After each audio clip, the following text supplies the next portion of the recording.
Now.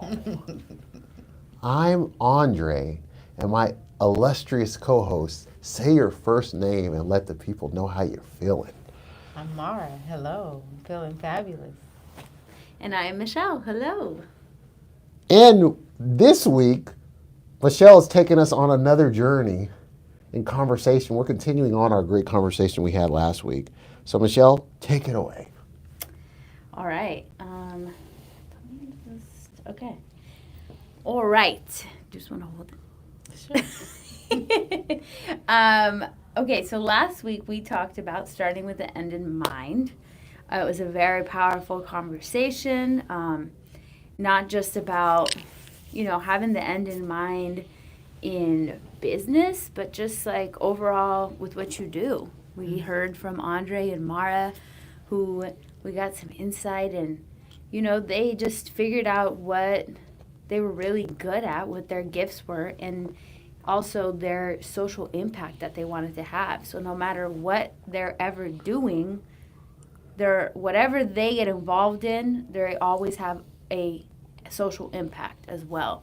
So not what is the end in mind for your business, but what is the end in mind for the legacy you want to leave on this earth. And that's, I think, where we kind of left off. And the reason, again, to recap why I wanted our team to talk on this topic is because we even talked about this yesterday in our Sharks at the Beach program with our participants last night. Mara or Andre, do you all want to share what you guys remember what we talked about in yesterday's class regarding the end in mind? Sure. So we kind of focused on the long-term goal and the need to have a succession plan in each of your businesses, and whether that's for long-term, short-term, you need to know when you start how you want to finish, right? So I think the stat that stood out most to me was when we talked about 95% of second generation businesses closing or failing or whatever you sum it up as. I don't like that. That hurts to me to be a business owner and have the strong desire to set my children up. And, I never pressured them into going into the industry that I'm in. It just ended up happening that my daughter kind of took her rightful place in the beauty business and got in and saw her friends and her peers as a target customer and got on with supply and demand the good old American way. But I really am still now, with every bit of me, trying to make it count for multiple generations. So I think it's really, really, really important for you to be clear when you go into your entity, who you're doing it for, why you're doing it, and what's going to happen next. Who's going to replace you? How do you take yourself out of the business and have a strategic plan for that? You want to add anything else? I love the fact that we started talking about exit strategy, that we need both an entry strategy and an exit strategy. And when you're thinking in terms of your enterprise, when you think in terms of how you see the future, the clarity is going to provide the power. So the clearer you are, the more powerful it is, because others can. There's a scripture that says, write the vision and make it plain. We talked about it last week and a couple weeks before that about Habakkuk 2:2, write the vision and make it plain so that the herald may run with it. For the vision's for an appointed time. And though it takes some time, it's going to come to pass. But when you write it out so clear that others, when they pick it up, they can see their place. It's powerful that vision is so compelling, and that it says write the vision. It doesn't say write your vision. It's a heavenly vision, and with a good heavenly vision that comes to you is bigger than just you. And so when you are communicating the vision that you have, others see their place in the vision because they see that it's the vision. It's the vision that's been given out to those who are specifically a part of it. But if somebody takes ownership and just says my vision, then a person's just like, well, I'm not going to just go build your vision. But if you say the vision that I have is that I want 40,000 people in South King County to get off diabetic medication, and I want them to establish healthy eating lifestyles and regimens of life. Now there's a specific number, there's a specific mission and how it's done. We're going to do it through this education business. We're also going to provide classes and fitness and training. We're going to build these online communities and offline communities. We're going to have games. We're going to have celebrations. We're going to the specific vision allows other people to join on to it. And the clearer we can be in writing that out and articulating that, the more we can compel people to join us on this journey. And the faster that we can see acceleration and being able to have greater impact than it just being us. Because that's we know that some of the people, because we hear it in our cohorts, we hear it in the chatter that happens from people, that some of you feel stuck because you're like, nobody wants to help me with what I'm doing. Nobody wants to, well, nobody's going to do it for you. They have to see the momentum that you have. They have to see you being compelled. They have to see you getting up, going through the mundane, the boring, the resistance, you having the grit. You have that as some call it, vivid vision, that this revelation that compels you to get up and to take action. And there were so many jewels that were shared last night. And yeah, I want to just open up the floor to others of some of the things that, because we're talking about beginning with the end in mind. Mm-hmm. And I don't want to give all the jewels away because I need y'all to jump in the cohorts when we open up the door. But we're going to give some free game today because it's valuable. So what hit you yesterday in our cohort, or just overall when we talk about starting with the end in mind? So I think about that in terms of your business, that you are very clear on what you see, and that you're so vivid with it that I see the people where they come from. They used to weigh 280 pounds. People are over, so they're 70 pounds overweight or more, and they frequent these fast food restaurants, and because they have a food desert in their community, they don't know that there are other options. The nearest grocery store is 40 minutes away, or 30 minutes away, whatever, with that's going to have real food there. And they don't know about urban gardening. They don't know about, so just the clearer that we are on these things, the more people can get a hold of it, and they see, oh, well, you know what? I'm a nutritionist. You know what? I actually have a building that you guys can build this out of. I'm a software developer. Me, I make games. So people jump in the more that they see the clarity of what compels them, and that you're reverse engineering, you're working with the end in mind, you're writing the vision and making it plain. Mm-hmm. I think where a lot of people get stuck, where you said, is surrounding themselves with a highly capable team that they would feel comfortable delegating tasks to and assigning projects to. And what stood out last night was the video that we watched. Yes. Where she talked about prospecting highly capable folks that you can trust. Yes. That are trustworthy.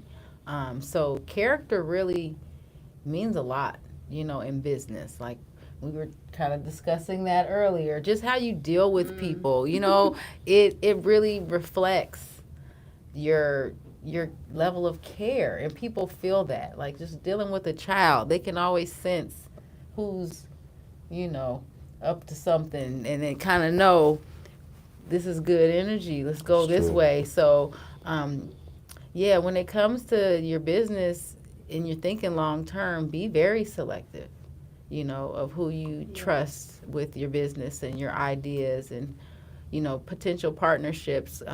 Start out small and see if they're worthy of taking on another bigger project. It's good. Yeah. There's that verse that says, faithful with little, ruler of much. So yes, trust is not implicitly given. It's earned. When we meet people, it takes time. So I do that to see what people can hold water and can't hold water. So I give them something. I pretend as if it's something important, and I tell them it, and I just be like, you're the only person I'm telling this. And then if it gets back to me, then I know who told me it, because I really didn't care about it anyway. But they think that they've shared something, and I'm like, yeah, I know where the leaks are. Yeah, I know where the leaks are. I know. You must be from Seattle. I'm from the town. I got to have some tactics that... It's like that hood background check. I'm telling you, you got to know. We make a few calls and we can find out everything about background check. Before there was Google, before we had LinkedIn, we had our own horn. We hop on the horn, and you could. Somebody says, "So you say you went to Rainier Beach?" Right. I called up a couple people. I don't know nobody who could vouch for you being in Rainier Beach. What year was that That's in? right. So it's Two things I want to point out. One, from the video we watched, is that if you are thinking about going into business with a partner, also have an exit strategy. Be very clear on if it doesn't work out, because sometimes people go through some life things and they change. Sometimes people go through some life things and they can't keep up with their part of the business. Just, you never know what will happen in the future. That also has to be written out. Like how will you guys part ways? And so also be really clear with that. And then the person talked about how if you are going to go into business with someone, be someone who has character. What were the other two things? values. Values, that they Value have similar alignment. values to you. Yeah, Integrity. So that's important. Where did my mind go with the second thing that I wanted to? Oh, Andre, you were talking about like you were talking about the food desert example and like all this stuff. Like, be really clear. And I think the thing is that I feel like to have a well-functioning business, you have to be clear in all areas of your business, right? Mm-hmm. And depending on what your business is, it could be really complex. And you need to find clarity in all these pieces. But here's the thing. You don't have to be the person who provides clarity in all of those pieces. That's another powerful thing we talked about in our class last night. It's like how you were saying, Mara, like who are you going to delegate these tasks to? Who are you going to hire on your team who will provide clarity in those things? You don't have to be an expert in educating your audience in food deserts. There's probably someone out there who has a whole research background on food deserts who you can hire and who can put some educational pieces, throw your logos and stuff on it. True. Now your business is also known for educating people good. on food deserts, right? But you didn't have to go out and gain all of that knowledge and do it yourself. So be thinking about, what roles can you create that can long outlive you, even showing up to the business every day, that could, you could hire different people in it who could long outlive the people who are there. I was at the chiropractor yesterday. It's a chiropractor / physical therapy place. So adulting, the body needs right. all kinds of things. So it's adulting 101. Let's go. The chiropractor in there is a complete nerd. I love that. But yesterday there was a documentary being played, and I think they said it's like available on Hulu or whatever. But it's talking about the brands that made America.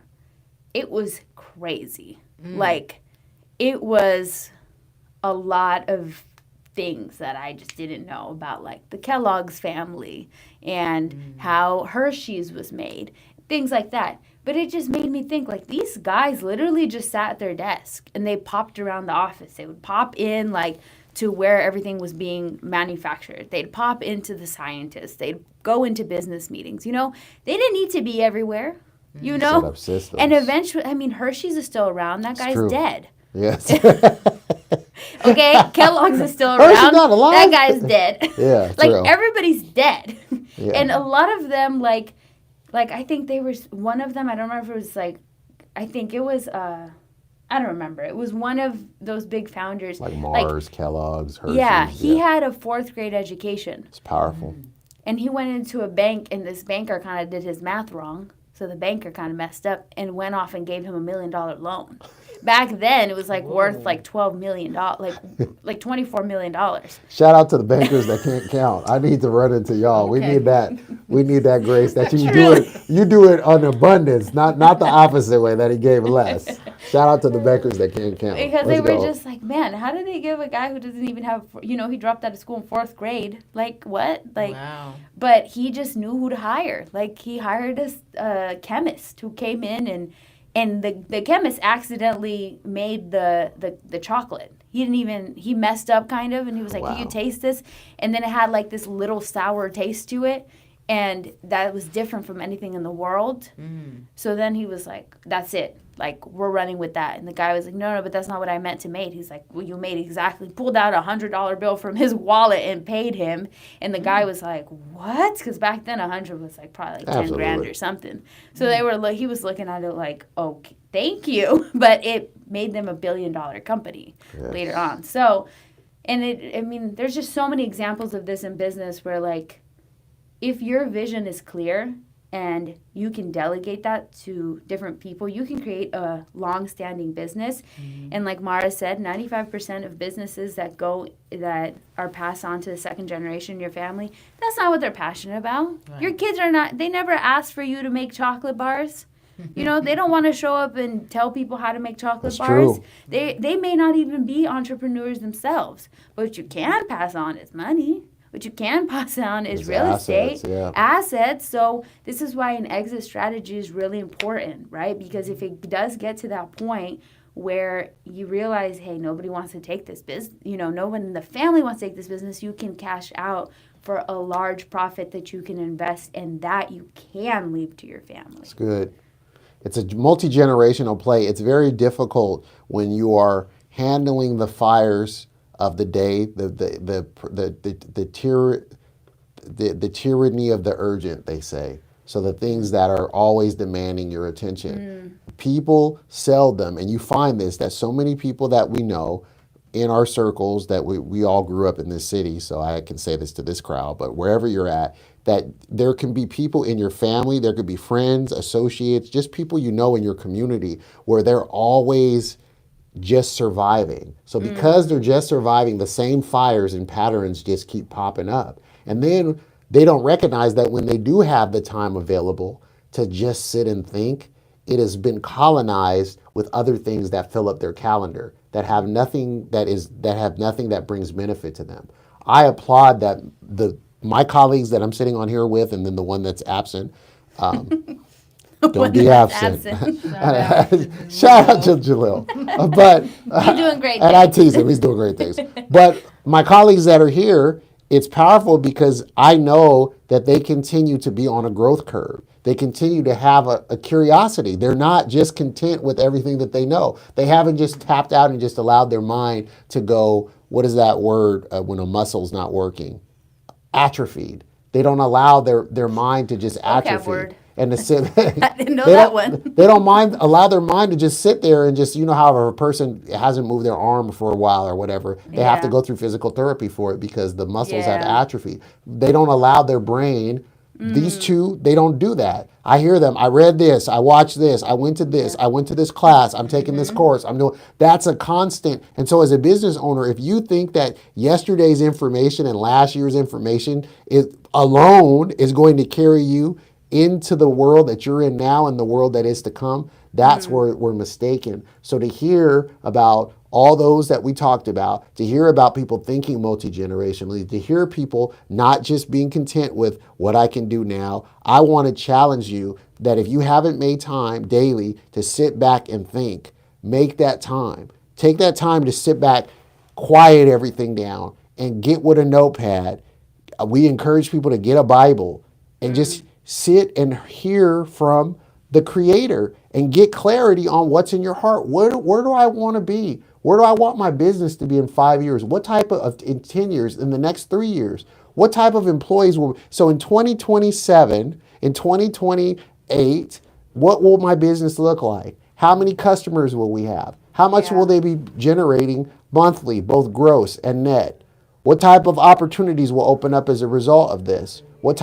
So you walk and you're speaking from a future tense of something that's already happened that pulls you through the mundane into the future. So we've got to allow ourselves to that, and you sit there and you talk with a child and it's easy for them to imagine than an adult. It's easier for them to dream because they haven't been programmed right. They haven't been programmed with all the negativity yet that tells them what they can't do. I sat with my daughters and we had a very long commute home. Shout out to Seattle's unyielding traffic, which makes no sense. So we're sitting in long traffic. In LA.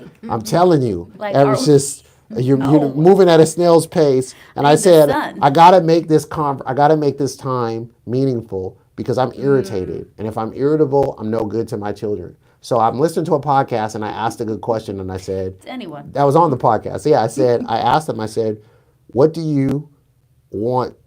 What would you be doing 10 years from now? And they said, I don't know. Yeah. I said, you're 7 and you're 11. So tell me about 17-year-old you. Right. Tell me about 21-year-old you.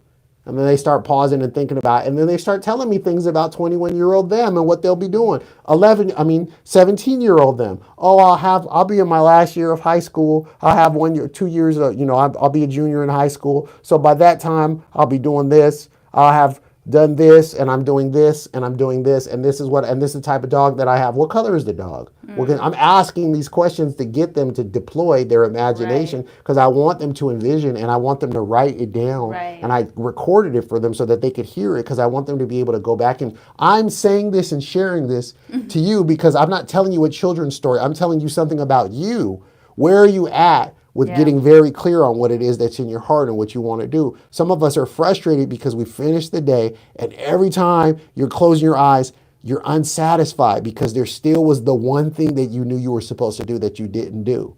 There's still the one thing. It's like, I did all these other things. I was busy. I sent this to my wife. Somebody put it on LinkedIn, and it was a drawing. He does illustrations of business concepts, and it was a drawing of all these scribbles, and then it said, one said action, it was a straight line going up, and the other just said busy. And it showed busy, and then it showed action. And I said, how many of us are busy, zigzagging, going to and fro, filling our calendar with God knows what? Looking busy. People can hit us up, and you could tell the maturity versus the immaturity of the person based upon how they get. If you reach out to someone and their schedule is just open, so if you say, hey, Mara, can you do lunch? And if Mara says, I can do this date at this time and this date at this time, that's what I got. The person's like, wow. The person was talking about who coaches people was saying, this is a person who I know is in control of their life.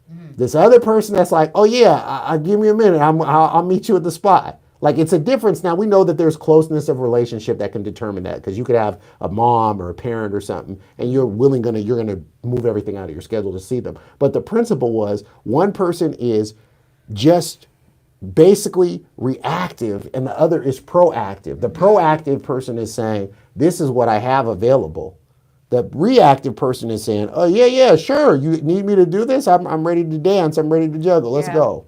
So where are you proactive in the vision and the planning and the engaging in when Michelle was talking about, when Mara was talking about having competent, capable people? How do you field them? How do you source them? How do you draw them? How do you attract them? How can you magnetize them to yourself by the culture that you create, by the vision, by what you're giving off, by what you're modeling? People want to see somebody in the weeds doing the thing that's going to draw them to it. Because definitely Hershey, Mars, Kellogg, and all that, they started with the vision, but they had to model something that was going to get people to be like, I'm going to go and give my time, which is my most valuable asset, to go and be with this company. Right. Why do people want to follow Elon Musk and he talking about going to Mars? And ain't nobody been to Mars, but they want to follow because they see the other things he did. He had exits out of several businesses, and that's attracted people to be in his present businesses. Is because they've seen what he's done, not just what he is talking about. So what he's done and what he's doing is dictating.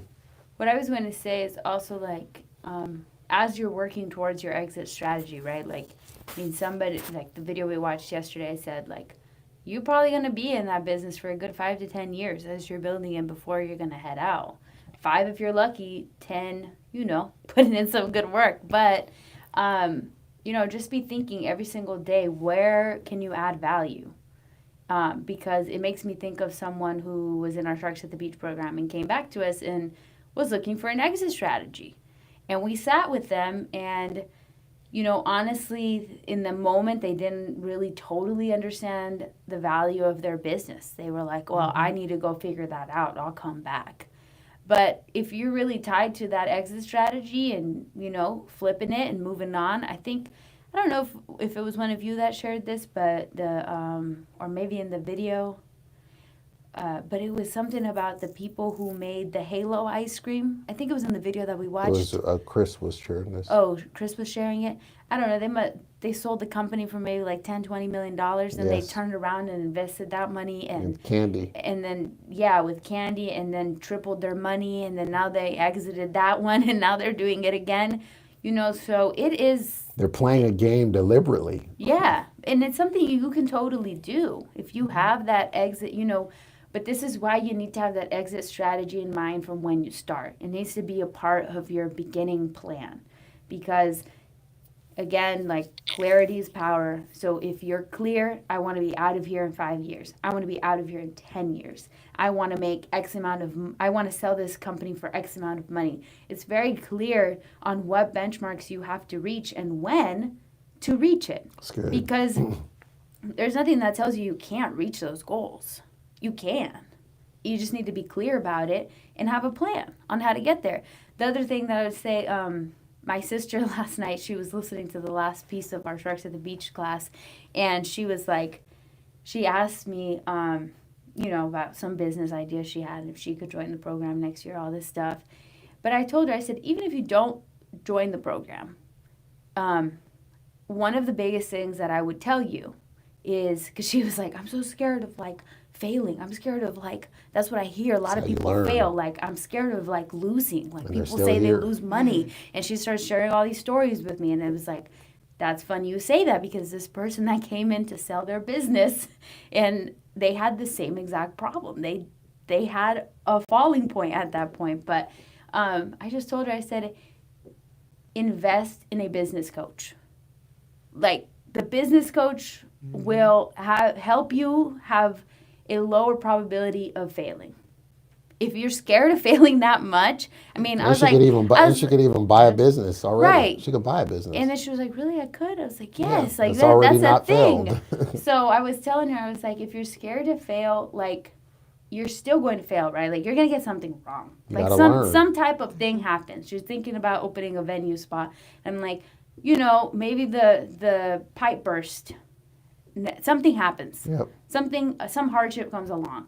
And that's what entrepreneurs do. They just get through it and they keep going. You have a solution for everything. But I was like, invest in a business coach. That's my biggest Learn. thing on. for you, is hire someone who's smarter than you. I mean, That has proven success. Absolutely. yeah, some of the best entrepreneurs and the people who have the most success, they hire people who are smarter than them. Yeah, it's weird to think that Denzel Washington has an acting coach still. Wow. No, it makes perfect sense to me. I mean, when you properly prepare, It's good. Mm-hmm. right? You have a better presentation. You feel more confident. That's right.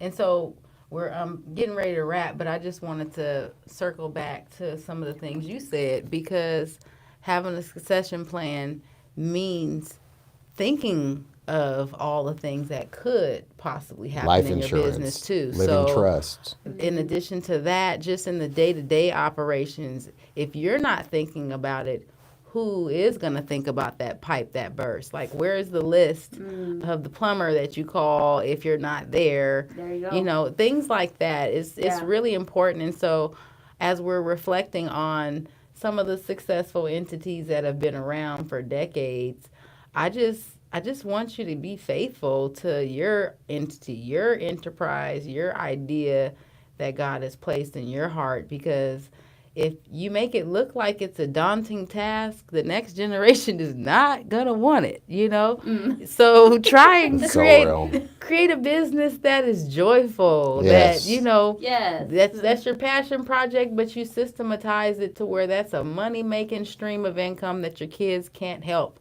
Yes. but to want to inherit, because it can be done. I think about the Tabasco family. When you're talking about these long legacies and generation after generation after generation, yeah, they figured out how to work with that pepper and And mastered it. product extension. Like, you got Let's go. Chipotle, this, and you throw all the things in there, give people Yeah, an that's option, and they'll be Green lifetime Tabasco. customers. I know. Sorry. But the variations Yeah. from The other one thing is idea. that Tabasco's also Whole 30. I was Wow. so happy Ah, because I love A flavor. She's like, I do need flavor. my Yeah. little diets here and there, but the whole 31 was hard. And when I found out I could spice my food up with Tabasco, She I was was like, like, yes. yes. Thank you, See? Tabasco, for me. right. See, now Shout out that's, to Tabasco. that's the one sauce that You owe us I a never sponsorship. liked, but my mom did. So there was always In the Tabasco house. in the house. Yeah. Man, Same. my family goes to Costco and buys the big guy. We used to go through them. We used to go through them. Yeah, so Tear trust me me, up. those grandkids aren't complaining about Yeah. that successful birthright that they were given. So Right. think it through. Like, what do you want to leave in your legacy when it comes to your business? So, Yeah. that's my 2 cents. Well, that was Do all the YouTubey stuff. You know how it was. Another fiery gym circus. There was a circus of gyms that came forward. So we want you to share this. We want you to like. We want you to subscribe. Hit that notification bell. We need you to comment. We need you to boost us in the algorithm. Let us know you were here. You passed through. Tell us who Yes. you are. Put them Tell in us. the chat. Yeah, tell us about your challenge that you have. Tell us Yes. something that you learned about your business. How are you planning with the end in mind? That's the open-ended question for you. Go ahead and post it in there, and let's hear. or do you how have a we- question that we could respond to Absolutely. about your business? Lock in and join us. We have our pitch competition coming up on the 28th of May, and we are highly excited about it. We also have a Night of Impact coming up, which is our great fundraising gala that happens on May May 3rd. May 3rd, Friday. next Friday. So it's right around the corner. So we we- may not see you next Yeah, we- week, but we you will might not be see here some next Friday. pre-recorded content or something. But Yes. we won't be here next Friday, but we will always be in your hearts. So don't And you'll be in ours. don't sleep on us. We've got more content, more great content coming for you. Thank you for tuning in. Have a great rest of the day. Be productive and effective, and we will make see time. you. Yeah, make time to write out that vision. Yes. Slow it down. Slow it Yeah, down. slow it down. Take time for yourself. Shalom. Take care.